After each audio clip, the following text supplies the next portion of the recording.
Para sahabat Verbum Domini yang terkasih, salam hangat dan salam sehat untuk kita sekalian.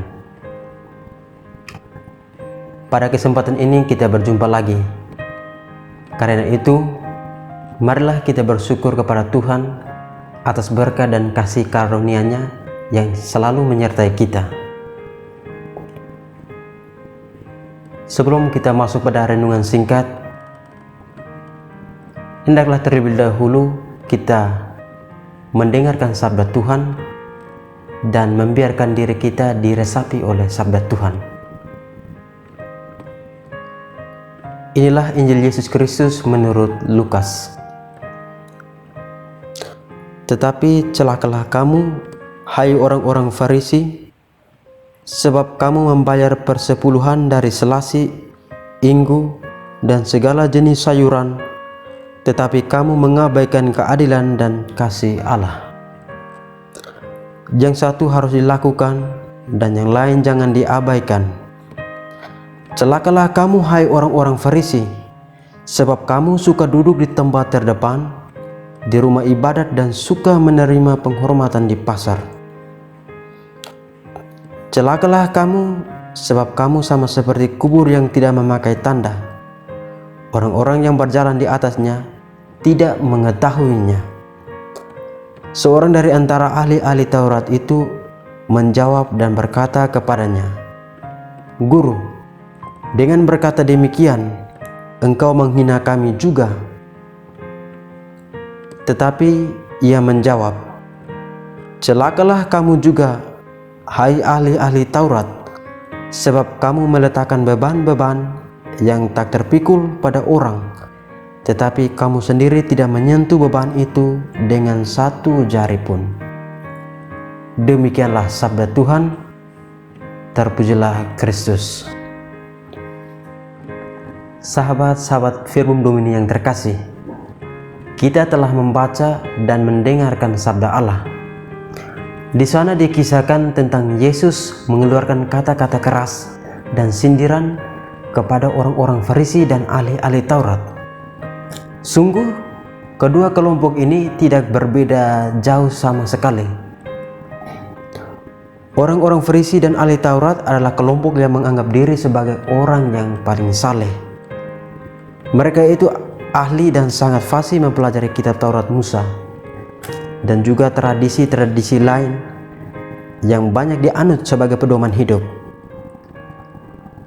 Mereka juga adalah kelompok kaum pekerja menengah yang berpengaruh tidak hanya dalam kehidupan beragama, tetapi juga dalam kehidupan sosial dan politik. Yang jelas, orang Farisi ini dan ahli-ahli Taurat termasuk dalam elemen kaum bangsa Yahudi. Seringkali mereka menambahkan, bahkan menciptakan aturan baru yang harus wajib dilaksanakan.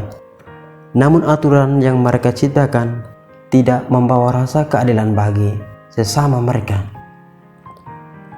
Kasih dan kebaikan yang seharusnya diwujudkan demi kepentingan manusia justru dipaksakan untuk memenuhi tuntutan aturan yang begitu kaku, sehingga aturan-aturan itu membebani banyak orang, namun mereka sendiri tidak akan memikul satu jari pun. Hal itu seperti yang dikatakan oleh Yesus dalam bacaan Injil, "Kalian suka meletakkan beban-beban yang tak terpikul pada orang, tetapi kalian sendiri tidak menyentuh beban itu dengan satu jari pun."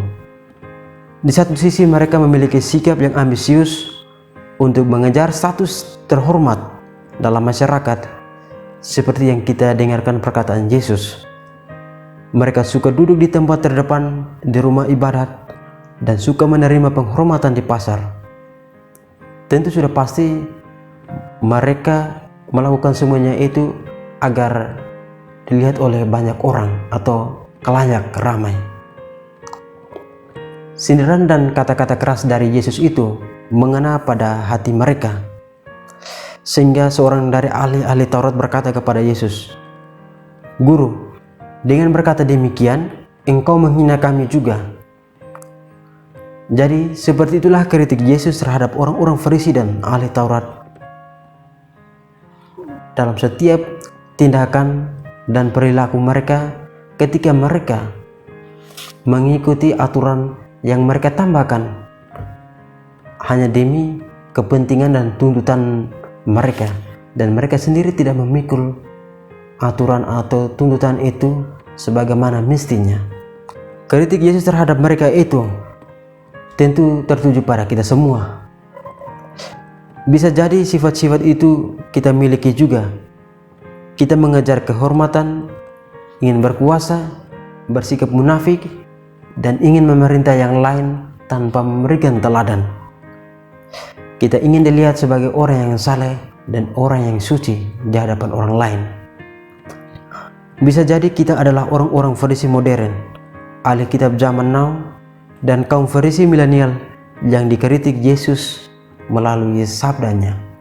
Karena itu, marilah kita bercermin pada sabda Yesus yang mampu membawa kita dan mengubah hidup kita menjadi yang lebih baik, sebagaimana sabdanya itu adalah kebenaran dan hidup. Sahabat-sahabat Firman Domini yang terkasih, sekian renungan singkat ini. Semoga dengan renungan ini dapat membantu hidup kita ke arah yang lebih baik.